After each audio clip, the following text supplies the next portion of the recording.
परम सत्कारयोग गुरु रूपी प्यारी सत संगत जीओ, बड़े ही भागां वाले हाँ कि परम पिता परमात्मा तिन्हां लोकां दे मालक अकाल पुरख आज़र अमर त्रै कालदर्शी ने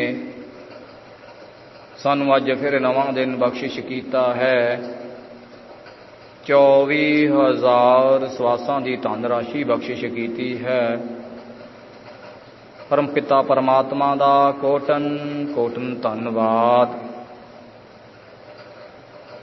परम पिता परमात्मा दी आलाही जोत कलयुग दे अवतार धन धन गुरु ज्ञाननाथ महाराज जी रोज ही सानू परम पिता परमात्मा दे घर दा रस्ता दसदे ने, सच दा मार्ग समझाउंदे ने। रोज दी तरह अज फिर साडे सारियां दे उपर मेरे शहंशाह प्रीतम सतगुरु ज्ञाननाथ महाराज जी मेहरबान होए ने। आओ सारे जीव उस मेहर दे पात्र बणीए, अपनियां मन बिरतियां नूं इक मनचित करके अपनी रसना नूं करिए पवित्र। गुरु महाराज जी दी साजी नावाजी फतेह नूं करिए सांझा। सारे ही जीव मेरे संग गज के आखो जी, जो बोले सो निरभै। भगवान वाल्मीकि महाराज की जय। साहिबे कमाल साहिब सतगुरु गुरु ज्ञाननाथ महाराज की जय।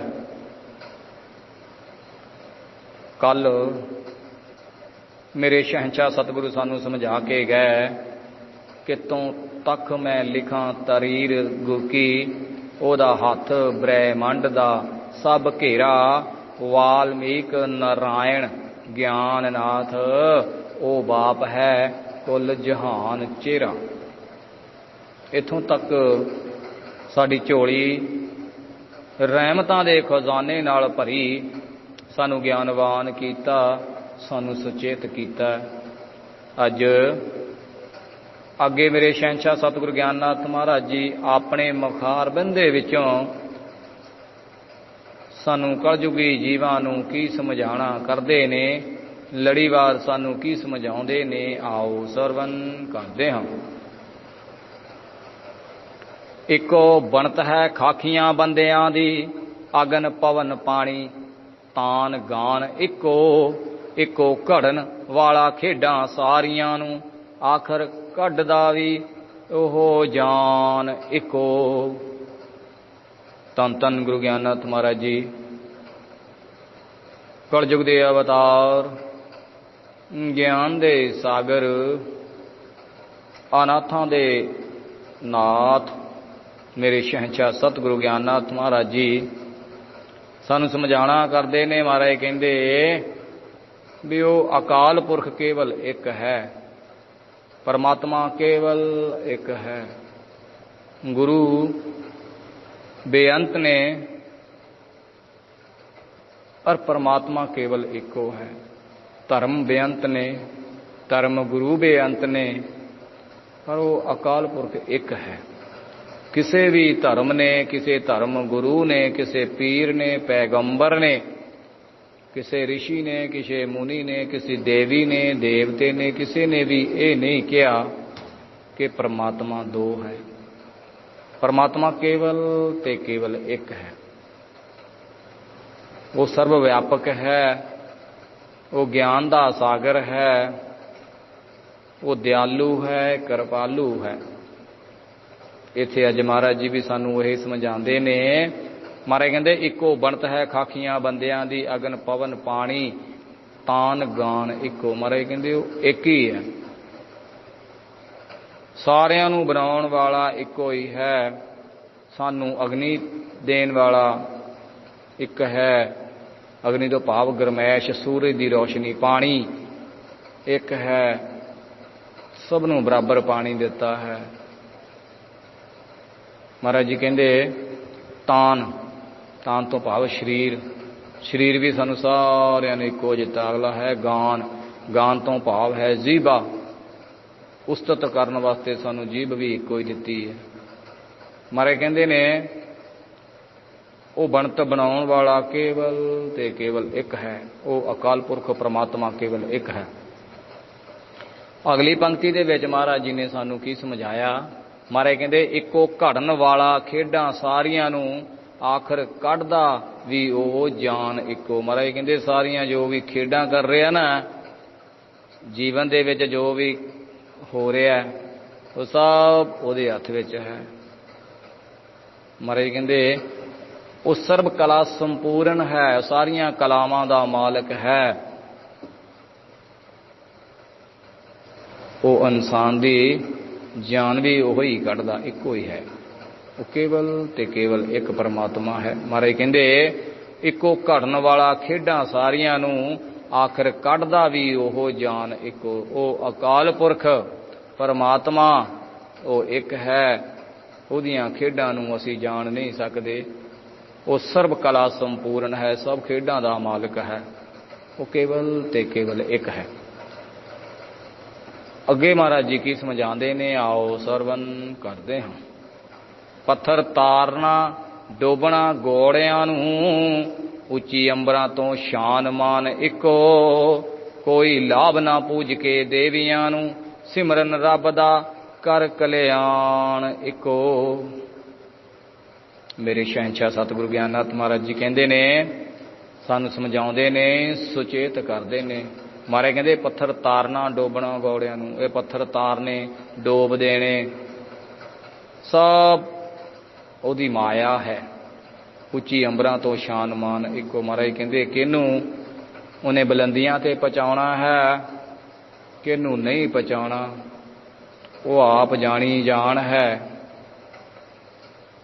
महाराज जी कहते ने वो परमात्मा केवल ते केवल एक है, वो एक ही सारियां खेडां खेडदा है।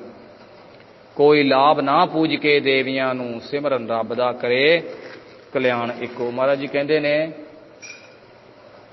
हे इंसान, हे प्राणी, तू दर दर भटकदा फिरदा है, कदी किसी जगह कदी किसी जगह कदी किसी जगह। जिन्हां देवी देवतियां दे कोल तू जाना है, महाराज कहंदे वो भी तां ओदा ही सिमरन करके पूजन योग होए ने।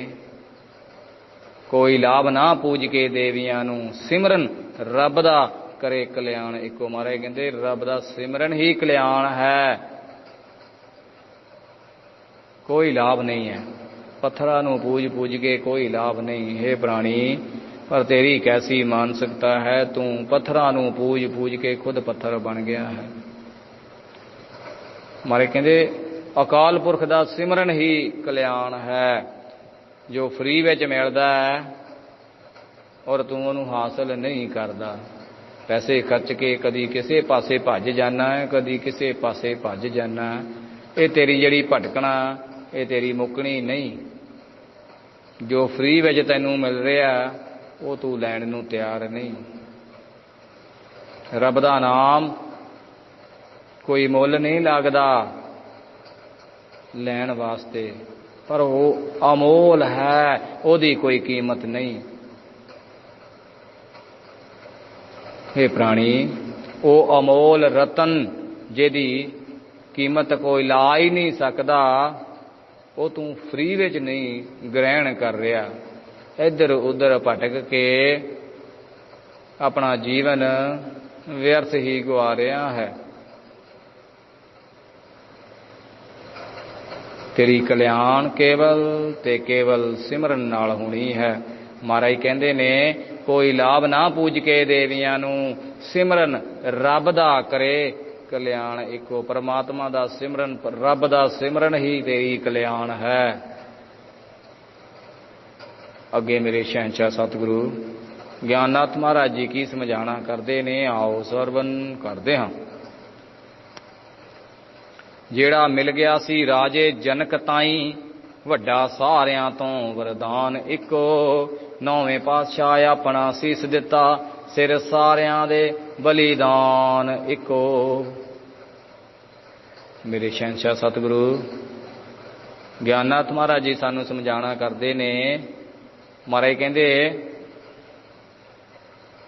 जेड़ा राजे जनक ने वरदान पाया ना स्वर्गां विच जाण दा, वो वरदान इक्को ही है, कोई दूसरा नहीं है। बट यह है कि राजे जनक ने तपस्या की, बंदगी की, खुश होके परमात्मा ने उन्होंने वरदान दे दिता। पर तू कदी सिमरन करदा ही नहीं, अकाल पुरख नूं खुश कीता ही नहीं, ते तू वरदान कित्थों भालदा। महाराज कहंदे ने इत्थे राजे जनक की उदाहरण दे के महाराज ने कहा, जेड़ा मिल गया सी राजे जनक ताई वड्डा सारियां तो वरदान इको। महाराज कहंदे जा राजे जनक ने जिहड़ा वरदान लिया ना, सने शरीर सचखंड विच जाणदा है।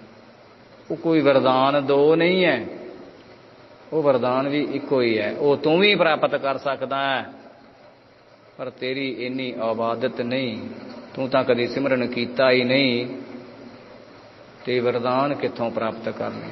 तू तां कदी बख्शिश दा पात्र बनिया ही नहीं। हे मूर्ख प्राणी, तू तां कदी अपने गुनाह कबूल ही नहीं कीते, अपने गुनाहां तो कदी तौबा ही नहीं कीती, बख्शिश दा कदी पात्र बनिया ही नहीं, ते वरदान कित्थों भालदा। अगली पंक्ति दे विच महाराज ने कहा, नौवें पातशाह अपना सीस दिता, सिर सारियां दे बलिदान इको। महाराज कहंदे सिर तां सारियां दे लगे होए आ, पर जो वरदान नौवें पातशाह नूं मिल गया, धन धन गुरु तेग बहादुर नूं, महाराज कहंदे वो किसी होर नूं नहीं, क्योंकि गुरु तेग बहादुर की आबादत, बंदगी, सिमरन उन्होंने बुलंदियां दे उपर लै गई। अगे महाराज जी ने की समझाया है, आओ सरवन करते हैं। जीवन सिंह ने गुरु दा सीस पाया, सूरबीर है ओह जवान इको। जीव जीव नूं जिथों प्रसाद मिलदा, सांझी वालता दा ओह दुकान इको। धन धन गुरु ज्ञाननाथ महाराज जी इत्थे फिर बाबा जीवन सिंह की उदाहरण दिंदे ने। महाराज कहंदे जीवन सिंह ने गुरु दा सीस पाया, सूरबीर है ओह जवान इको। महाराज कहंदे बड़े योधे सी उत्थे, बड़े इंसान सी, पर बाबा जीवन सिंह नूं ही ये सेवा दा हुक्म क्यों लगा? क्योंकि बाबा जीवन सिंह की सेवा भगती देख के ही अकाल पुरख ने उन्होंने वरदान बख्शिश किया। काबल समझ के उन्होंने ये सेवा लाई, नहीं तो होर भी उथे बहुत सारे इंसान सन, रूहां सन, जो काबल, जो गुरु दे काबल हो गया, समझ लो गुरु वाला हो गया। अगली पंक्ति विच महाराज ने कहा, जीव जीव नूं जिथों प्रसाद मिलदा है, सांझी वालता दा ओह दुकान इको। महाराज कहंदे ओहदे हिरदे दे विच कोई दूज नहीं, वो नाम दे खजाने लटाउंदा है, उन्हें नाम दे खजानियां दी दुकान पाई है।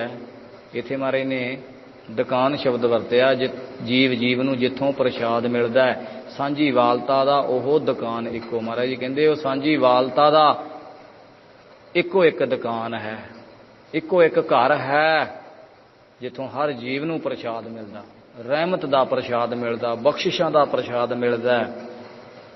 पर हे प्राणी, तू तो दुकाना ही बहुत बदलदा है। महाराज जी कहंदे वो दुकान ही एक है, वो परमात्मा दा घर ही एक है, क्योंकि परमात्मा एक है, उन्हें जगह जगह घर नहीं बनाए। वो जिथे रहिंदा है उही उहदा घर है। हे प्राणी, उहदा घर तेरा हिरदा है, कदी हिरदे दे अंदर वड़िया ही नहीं, बाहर ही दुकानां ते भज्जा फिरदा, बाहर ही भज्जा फिरदा है, मकानां दे विच, दुकानां दे विच जिथे वो रहिंदा है उत्थे कदी तो वड़िया ही नहीं, अपने अंदर वड़न की कोशिश ही नहीं की, बाहर ही भटकदा फिरदा है। ये तेरी भटकना तां मुकेगी, तेरी भटकना तां खत्म होवेगी जदों तू अपने अंदर वड़ेगा। जिथे वो बैठा है जदों उधर नूं तुरेगा तेरी भटकना खत्म हो जाएगी। हजे तू उहदे बिल्कुल उल्ट चलदा है, वो तेरे अंदर बैठा है, उहदा घर तेरे अंदर है ते तू बाहर भज्जा फिरदा है, भटकदा फिरदा है।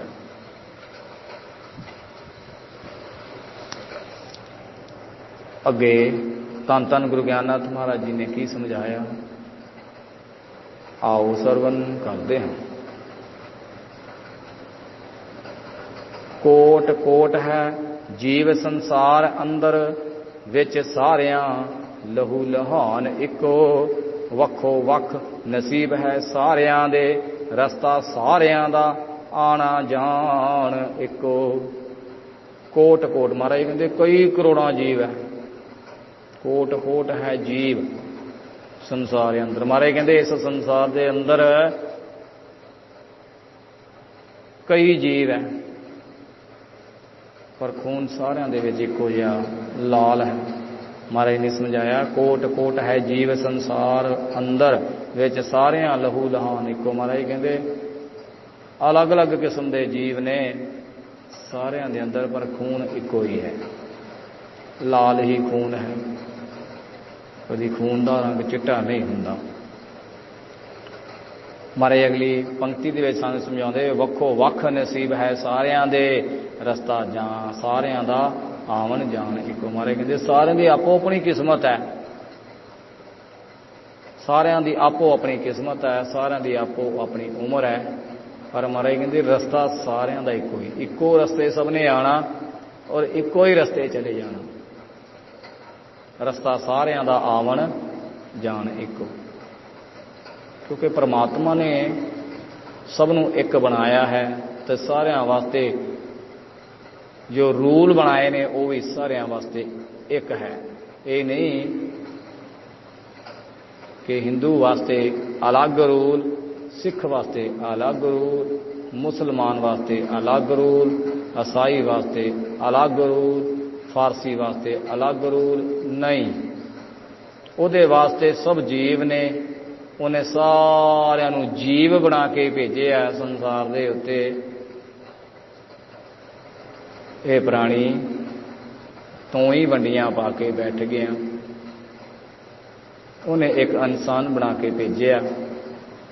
आना भी सारियां दा इको ही रास्ता है और जाना भी सब ने मौत दे रस्ते है। कोई जान दा दूजा रास्ता नहीं, कोई आन दा दूजा रास्ता नहीं। अगलियां पंक्तियां दे विच धन धन गुरु ज्ञाननाथ महाराज सानूं की समझाना करते ने, आओ सरवण करते हैं। जगह जगह ते रिजक पहुँचाउण वाला जीवां सारियां नूं भगवान इको, मानस जात जहान दे विच जिनी महादेव जी दी ए संतान इको। महाराज जी कहते ने वो हर जगह ते बैठे पत्थर दे कीड़े नूं भी भोजन दिंदा है। वो परमात्मा ही है जो पत्थर दे कीड़ियां नूं भी रिजक दिंदा है। वो एक है, वो कोई दो नहीं है। उहदे वास्ते सारे जीव उहदी औलाद ने, सारे ही जीव उहनूं प्यारे ने, चाहे गंदगी दा कीड़ा, चाहे पत्थर दा कीड़ा, चाहे इंसान है तो चाहे शैतान है। महाराज जी कहते उहदे वास्ते एक है। मानस जात जहान दे विच जिनी महादेव जी दे ए संतान है को। महाराज कहते वो महादेव परम पिता परमात्मा सारे ओहदी औलाद है।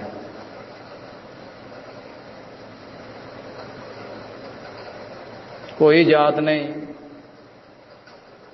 कोई धर्म नहीं, केवल ते केवल मानस जात है। ਇਨਸਾਨੀਅਤ ਦਾ ਧਰਮ ਹੈ। ਮਾਰੇ ਕਹਿੰਦੇ ਧੰਨ ਧੰਨ ਗੁਰੂ ਗਿਆਨਨਾਥ ਮਹਾਰਾਜ ਸਾਨੂੰ ਸਮਝਾਉਂਦੇ ਨੇ ਕਿ ਉਹ ਪਰਮ ਪਿਤਾ ਪਰਮਾਤਮਾ ਨੇ ਕੋਈ ਜਾਤ ਨਹੀਂ ਬਣਾਈ, ਕੋਈ ਧਰਮ ਨਹੀਂ ਬਣਾਇਆ। ਧਰਮ ਤਾਂ ਅਸੀਂ ਮੂਰਖ ਲੋਕਾਂ ਨੇ ਬਣਾਏ ਨੇ, ਜਾਤਾਂ ਪਾਤਾਂ ਤਾਂ ਅਸੀਂ ਮੂਰਖਾਂ ਨੇ ਬਣਾਈਆਂ। ਅਸੀਂ ਜਾਤਾਂ ਪਾਤਾਂ ਦੇ ਵਿੱਚ ਉਲਝ ਕੇ ਬੈਠ ਗਏ, ਧਰਮਾਂ ਦੇ ਵਿੱਚ ਉਲਝ ਕੇ ਬੈਠ ਗਏ। ਅਸਲੀ ਜੋ ਧਰਮ ਹੈ ਇਨਸਾਨੀਅਤ ਦਾ ਧਰਮ, ਉਹ ਅਸੀਂ ਸਾਰੇ ਭੁੱਲ ਗਏ। ਕੋਈ ਕਹਿੰਦਾ ਮੈਂ ਹਿੰਦੂ ਹਾਂ, ਕੋਈ ਕਹਿੰਦਾ ਮੈਂ ਮੁਸਲਮਾਨ ਹਾਂ, ਕੋਈ ਕਹਿੰਦਾ ਮੈਂ ਸਿੱਖ ਹਾਂ, ਕੋਈ ਕਹਿੰਦਾ ਮੈਂ ਈਸਾਈ ਹਾਂ, ਕੋਈ ਕਹਿੰਦਾ ਮੈਂ ਬੋਧੀ ਹਾਂ, ਕੋਈ ਕਹਿੰਦਾ ਮੈਂ ਜੈਨੀ ਹਾਂ, ਕੋਈ ਕਹਿੰਦਾ ਮੈਂ ਫਾਰਸੀ ਹਾਂ। ਮਹਾਰਾਜ ਕਹਿੰਦੇ ਇਹ ਇਨਸਾਨ ਨੇ ਬਣਾਏ ਨੇ। ਉਹਨੇ ਤਾਂ ਕੇਵਲ ਤੇ ਕੇਵਲ ਇੱਕ ਇਨਸਾਨ ਬਣਾ ਕੇ ਭੇਜਿਆ ਸੀ, ਮਾਨਸ ਜਾਮਾ ਬਖਸ਼ਿਸ਼ ਕੀਤਾ ਸੀ। ਅਸੀਂ ਮਾਨਸ ਜਾਮੇ ਨੂੰ ਕਈ ਭਾਗਾਂ ਦੇ ਵਿੱਚ ਵੰਡ ਲਿਆ, ਕਈ ਜਾਤਾਂ ਦੇ ਵਿੱਚ ਵੰਡ ਲਿਆ, ਕਈਆਂ ਧਰਮਾਂ ਦੇ ਵਿੱਚ ਵੰਡ ਲਿਆ, ਕਈਆਂ ਮਜ਼ਹਬਾਂ ਦੇ ਵਿੱਚ ਵੰਡ ਲਿਆ, ਕਈਆਂ ਦੇਸ਼ਾਂ ਦੇ ਵਿੱਚ ਵੰਡ ਲਿਆ, ਪਰ ਉਹਨੇ ਵੰਡੀਆਂ ਨਹੀਂ ਪਾਈਆਂ। ਜਿਵੇਂ ਇੱਕ ਪਿਓ ਨੂੰ ਸਾਰੇ ਬੱਚੇ ਇੱਕੋ ਜਿਹੇ ਹੁੰਦੇ ਨੇ, ਪਰ ਬੱਚੇ ਆਪਸ ਵਿੱਚ ਵੰਡੀਆਂ ਪਾ ਕੇ ਬੈਠ ਜਾਂਦੇ ਨੇ। ਇਸੇ ਤਰ੍ਹਾਂ ਹੀ ਉਹ ਪਰਮ ਪਿਤਾ ਪਰਮਾਤਮਾ ਸਾਰਿਆਂ ਦਾ ਪਿਤਾ ਹੈ। ਉਹਦੇ ਅੰਦਰ ਕੋਈ ਦੂਜ ਨਹੀਂ, ਸਾਰਿਆਂ ਨੂੰ ਇੱਕ ਨਜ਼ਰ ਨਾਲ ਦੇਖਦਾ ਹੈ।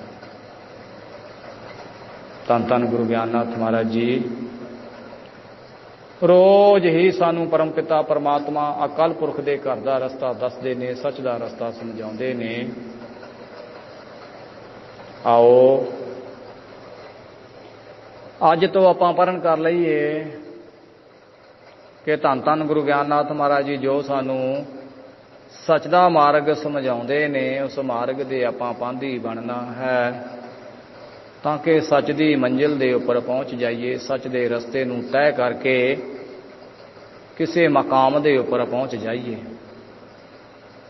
ਧੰਨ ਧੰਨ ਗੁਰੂ ਗਿਆਨਨਾਥ ਮਹਾਰਾਜ ਜੀ ਰੋਜ਼ ਹੀ ਸਾਨੂੰ ਗਿਆਨ ਦੇ ਸਾਗਰ ਵਿੱਚ ਡੁਬਕੀ ਲਗਵਾਉਂਦੇ ਨੇ। ਆਓ ਅੱਜ ਸਾਰੇ ਜੀਵ ਗਿਆਨ ਦੇ ਸਾਗਰ ਵਿੱਚ ਫਿਰ ਡੁਬਕੀ ਲਾਈਏ, ਆਪਣੇ ਆਪ ਨੂੰ ਗਿਆਨਵਾਨ ਕਰੀਏ ਤਾਂ ਕਿ ਸਾਨੂੰ ਗਿਆਨ ਹੋ ਜਾਵੇ ਕਿ ਅਸੀਂ ਇੱਥੇ ਕਰਨ ਕੀ ਆਏ ਹਾਂ, ਸਾਡੇ ਆਉਣ ਦਾ ਮਨੋਰਥ ਕੀ ਹੈ, ਸਾਡਾ ਆਉਣਾ ਜਾਣਾ ਮੁੱਕ ਜਾਵੇ, ਸਾਡੀ 84 ਕੱਟੀ ਜਾਵੇ, ਸਾਡਾ ਮਾਨਸ ਜੀਵਨ ਸਫਲਾ ਹੋ ਜਾਵੇ, ਸਾਨੂੰ ਸਾਡੇ ਦੁੱਖਾਂ ਤੋਂ ਨਿਜਾਤ ਮਿਲ ਜਾਵੇ। ਸੋ ਇੰਨੀਆਂ ਕੁ ਹਾਜ਼ਰੀਆਂ ਪ੍ਰਵਾਨ ਕਰਨੀਆਂ ਜੀ। ਜੋ ਬੋਲੇ ਸੋ ਨਿਰਭੈ। ਭਗਵਾਨ ਵਾਲਮੀਕ ਮਹਾਰਾਜ ਕੀ ਜੈ। ਸਾਹਿਬ ਕਮਾਲ ਸਾਹਿਬ ਸਤਿਗੁਰੂ ਗੁਰੂ ਗਿਆਨਨਾਥ ਮਹਾਰਾਜ ਕੀ ਜੈ।